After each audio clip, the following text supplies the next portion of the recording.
All right, so got an email, and the email that I got is pretty good. I appreciate it. They asked about the meta programming. They said they've been trying to use it out in the field, and then and what's happened is they kind of get confused on a few of them. So I'm going to talk about the toughest ones in the uh, meta programming. All right, these are the toughest people, and the reality to it is you have to leave them alone. Here's the thing: there's some people, when you say something to them and you give them information and you give them the key points, they get excited about that information, and they're like, wow, okay, cool, and they make a decision, right? They have no problem with making that decision in front of you. But there are a few types of behaviors they will not make that decision in front of you. Like, if you're there and they make the decision, they'll feel like you tried to get them to get it. And they won't allow that because they want to make the decision on their own, and they really don't want you present at that time. So a little bit of a tip and a little trick that works for me. You really got to get super indifferent with these folks. And like, I mean, like, once you go through everything, you gotta like look occupied, and you gotta be urgent, and like leave, walk away from them, like almost like you're left in the middle of the conversation, like I got 50 million things to do. Okay, now who are these people, right? There's the procedures person. Okay, now sometimes people get the procedures person and the option person mixed up. Remember, they both say the same thing: I already have something. But remember, an option person is open to something new. They're excited about it. That's the reason why they already have things, is because they always get the new stuff. They're always interested in that. Okay, just be aware of an option person. They like to negotiate. Listen to me. Don't do the negotiation thing with them. Tell them your hands are tied. Leave it alone. All right. Now, the procedures person, this is the I already have, and I already have the best. They move very slow. They don't have a sense of urgency on making decisions. They just don't. So if you're sitting there staring at them like, make this decision, it's going to mess things up because they want to go through a process. They need a step by step. They need to understand, like, why am I doing this, right? They're going to do that, but they are not going to do that with you present. So once you realize that a person is a procedures person, get out of there. Roll.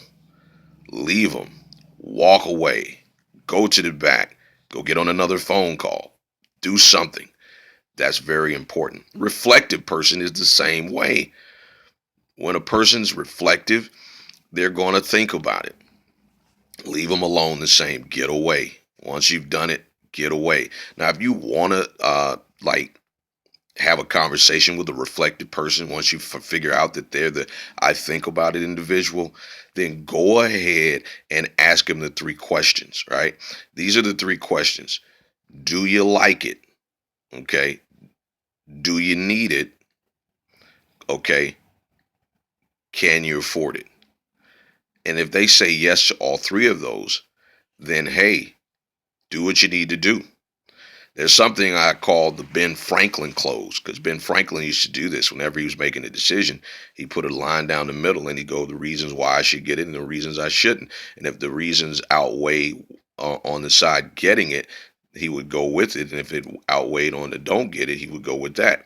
And sometimes you can do that with customers. Just get a sheet of paper out and go, all right, let's decide the pros and cons. Okay. And then have them say, well, why would you want to get it? Boom. Then go, why wouldn't you? And it'll be sitting there in their face. Once you do that, get out of there. Don't even hang out. And I wouldn't even recommend doing that unless you really felt like the relationship you built with them is pretty solid. But just keep in mind, it is very important to get out the way. That's the number one thing. And difference is everything. Okay. Panda paws, $5 face, turning your back towards them, you know, walking away, just whatever you need to do. Then there's this last person. They're really hard to see, and it's the internal person. Now, the reason why I can understand internal people, because I'm probably internal myself, But I work on me. Like I realize about internal people, we're most difficult. Like we're probably not as nice as we ought to be, and sometimes people probably get offended by our actions. So, but because I know I'm internal, I go overboard to make sure that I'm making people feel better. Now, an internal person, like their whole point is, you're not going to get me to buy anything. I'm not buying because you're telling me to buy. If I get it, it's because I want to get it. So the reality to it is you can walk away from them, but you can also stay there with them. The main thing is just use the words, I know you already know. I know you know this. I know you probably could do this job better than me. I'm not really telling you anything. I promise you, I'm pretty sure you know a lot more about this than I do. Like, you got to give them the power. If you want to get an internal person with you, then let them win. They need to be able to win. They love to know stuff. They love to already know. They love to already be in the loop. So don't try to educate them. That wouldn't work. And that'll help you with the internal person. But after you've done that, get out of there. All right. That's all I can say about that. These are the tough ones. But when these people walk up to you, please remember it's important to identify the internal, the procedures, and make sure you know the reflective as soon as you possibly can, because what will happen is you'll spend all that time and you'll be staring them down or be in their presence trying to help them make that decision, and they'll never make that decision in front of you. Number one, they don't like to be wrong. They don't want nobody to be present when they make a decision, because then they have the memory that they messed up, because a lot of times reflective people care way too much what people think, if that makes sense. All right, now the external person cares what people think, but in a different kind of way. It's all an innocent, I love you, caring kind of way. Reflective, they care about people think because they're trying to make themselves look a certain way. Like they fill in blanks and finish stories and stuff like that, come to conclusions, assume stuff that's often not true. So just keep that in mind. All right. That's all I got. Hopefully that'll help you. That's some tricks and tips on understanding how to handle the meta programming. All right. Peace.